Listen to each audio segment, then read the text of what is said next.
Assalamualaikum warahmatullahi wabarakatuh. Halo anak-anak semua. Hari ini kita akan belajar tema 5, subtema 3, pembelajaran kelima dan keenam dengan muatan IPA, Bahasa Indonesia, dan SPDP.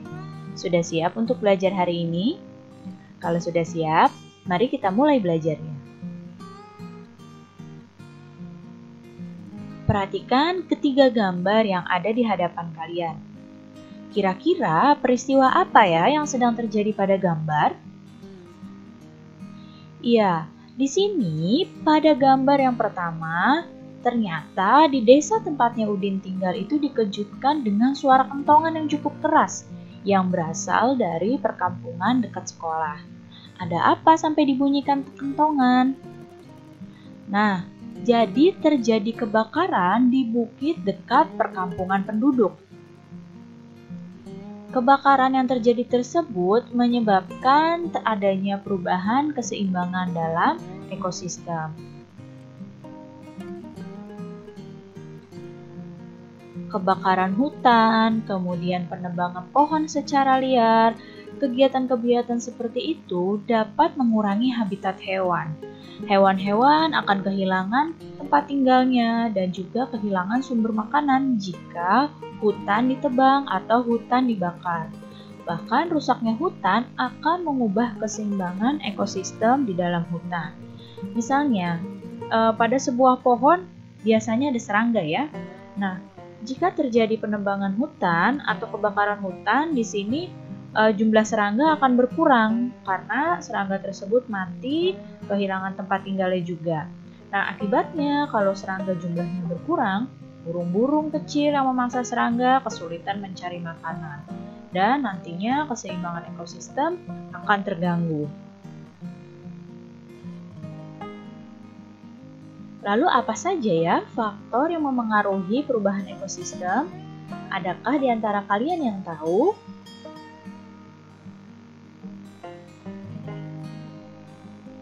Ya, faktor yang memengaruhi perubahan ekosistem ada yang pertama faktor dari alam.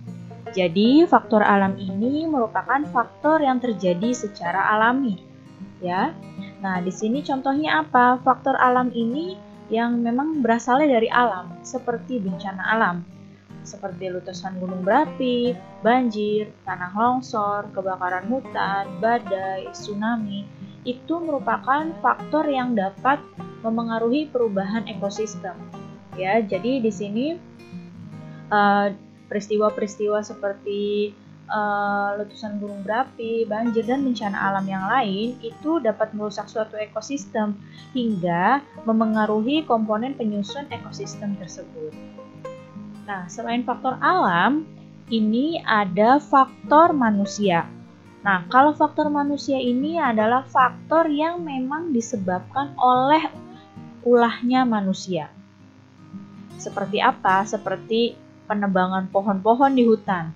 Ya, penebangan pohon secara liar di hutan, pembakaran hutan, perburuan liar, pertambangan, pemakaian pupuk buatan yang berlebihan, pembuangan sampah dan limbah yang secara sembarangan. Nah, kegiatan ini faktor manusia ini karena aktivitas manusia dalam memanfaatkan sumber daya alam. Akan tetapi dalam memanfaatkan sumber daya alamnya sampai merusak lingkungan. Nah, kalau sampai merusak lingkungan akan memengaruhi ekosistem, bahkan ekosistemnya bisa terganggu keseimbangannya. Jadi ada dua ya faktor yang memengaruhi perubahan ekosistem. Ada faktor dari alam dan ada faktor manusia. Ada banyak hal sederhana yang bisa kamu lakukan untuk memulihkan ekosistem. Apa hal sederhana tersebut? Nah, yang pertama kamu bisa menanam pohon. Mulailah tanam pohon dari depan rumahmu sendiri. Nah, jika setiap warga masing-masing rumahnya menanam pohon, maka lama-kelamaan lingkungan akan menjadi hijau dan juga ekosistem perlahan juga akan membaik. Selain menanam pohon, hal yang bisa kita lakukan adalah dengan mendaur ulang sampah. Sampah ini merupakan permasalahan yang sampai bisa merusak ekosistem. Nah, dengan mendaur ulang sampah, sampah-sampah jadi bisa digunakan lagi.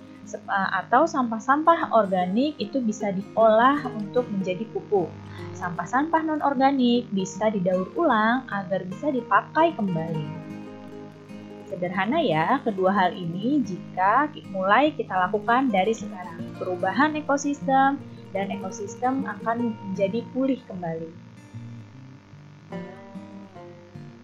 Nah, sekarang Ibu tanya, tahukah kamu bagaimana membuat kesimpulan dari teks? Nah, cara membuat kesimpulan dari teks itu yang pertama adalah kalian tentukan dulu ide pokok dari tiap-tiap paragraf. Setelah menentukan ide pokok, kalian temukan informasi penting dalam teks tersebut. Nah, jadi temukan informasi penting dari tiap-tiap paragrafnya. Setelah menemukan informasi pentingnya, kalian susun informasi tersebut menjadi satu paragraf. Sekarang coba kalian baca teks di bawah ini. Dibaca dulu teksnya ya, dengan judul Upaya Menjaga Keseimbangan Lingkungan.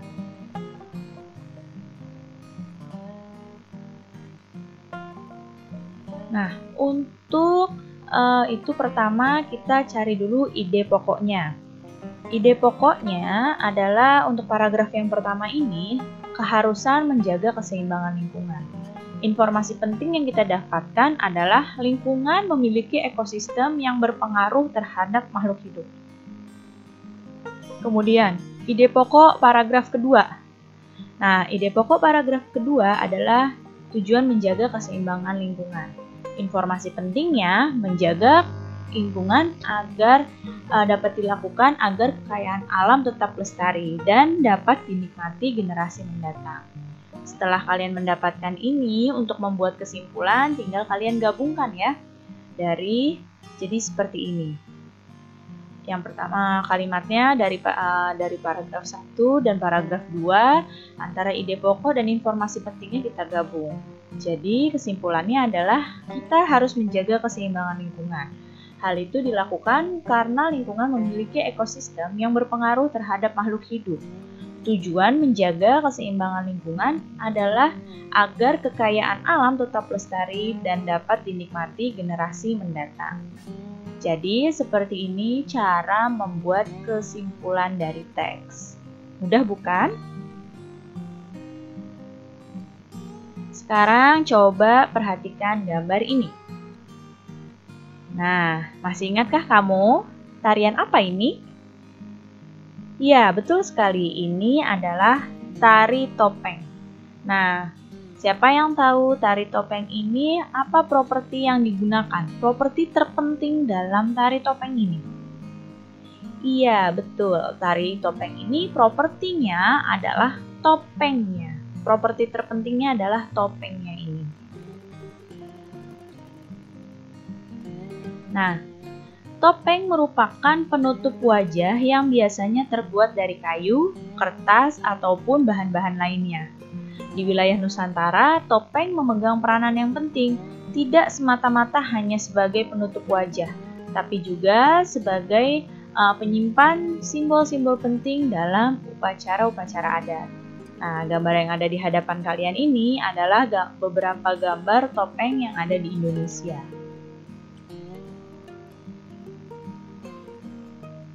Apa saja ya bahan yang dapat digunakan untuk topeng? Siapa yang tahu apa yang biasanya digunakan untuk membuat topeng? Ya, yang pertama adalah kayu. Bahan yang pertama kayu. Bahan selanjutnya untuk membuat topeng adalah? Ya, di sini sebelumnya kayu itu dibuat dengan cara dipahat dan diukir ya. Bahan selanjutnya, gips. Tuh, gips ini dibuat dengan cara dicetak. Tadi kalau kayu dengan cara pahat dan diukir, kalau gips ini dibuat dengan cara dicetak. Jadi ada cetakan topengnya terlebih dahulu. Bahan selanjutnya, tanah liat. Ya, tanah liat ini dibuat dengan cara dibentuk, ya. Dan bahan satu lagi untuk membuat topeng adalah kertas. Nah, kertas ini dibuat dengan cara menggunting dan menempel. Dari keempat bahan ini, yang paling mudah didapatkan untuk membuat topeng adalah bahan dari kertas.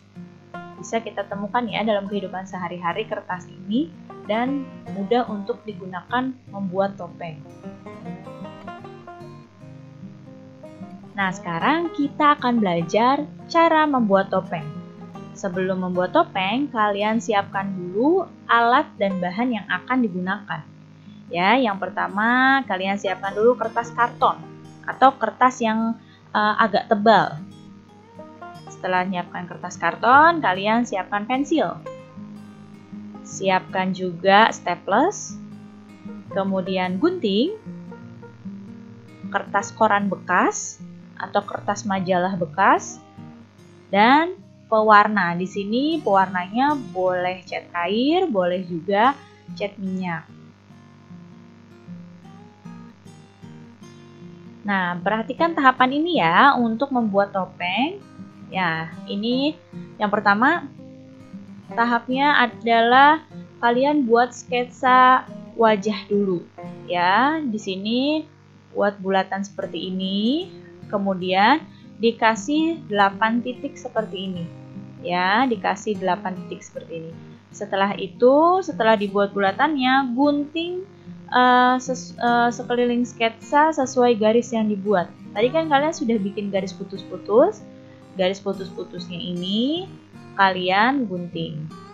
Nah, nanti setelah garis putus-putusnya digunting, kalian lipat, tahap ketiganya kalian lipat dan tekuk sketsa dasar wajah membentuk oval.